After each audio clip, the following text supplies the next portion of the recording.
and welcome back to today's lesson. Now, in the previous lesson, you learned a really awesome strategy for generating referrals right away using LinkedIn by leveraging your happy clients and seeing who they're connected to that could be great leads for you, and also connecting with people that you do business with offline or people that you network with offline, seeing who they're connected to that they could potentially refer to you and let them know, hey, I saw these 5 people on your LinkedIn profile. Can you make an introduction and I'll take over from there.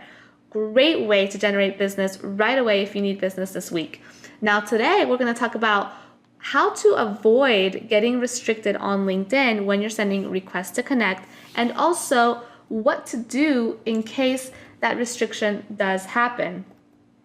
Now, the best thing that you can do to stay below the radar is not send any more than 50 requests to connect per day. That should get you plenty of leads and plenty of people to talk to, especially if you're selling something that's, some more higher end. You don't need as many clients to make a significant income from LinkedIn. If you're following all the strategies that we're doing, you really don't need to send more than 50 requests per day. This will help you stay under the radar. Now, if you start sending hundreds of requests per day, there is a possibility that LinkedIn's going to restrict your account and say, hey, you can't connect with someone anymore unless you know their email address. And if that happens, LinkedIn's gonna restrict your account from that, and then they're gonna ask you if you've read their terms of service, and if you accept them.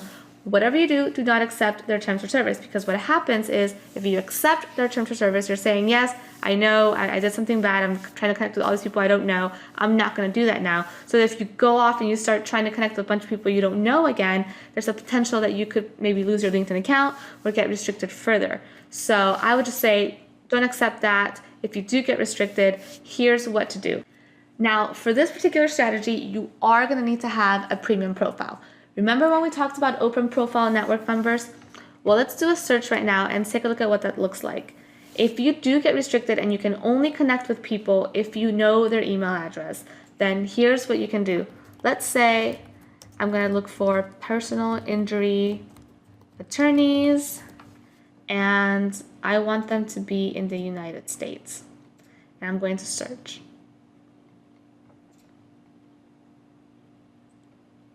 Okay, now what I'm going to look for are people that also have a premium profile. And I know that they have a premium profile because LinkedIn puts a little orange logo right there next to their name. So now Alan here is part of the open profile network. And I know this because it lets me just send him a message. So because I'm a premium member and he's a premium member, we can message each other for free without using our in-mail credits. So if you cannot connect with people any longer, look for other premium members that are part of the open profile network and send them a message that way and connect with them that way. Now, another thing that you can do is looking people up by email address. So just for the sake of this example, I'm going to put at Gmail, but basically you can put at company name, whatever company that you're trying to reach people at. And a lot of times what happens is that people will put their email addresses on their profiles because they want people to connect with them and they want to make it easy.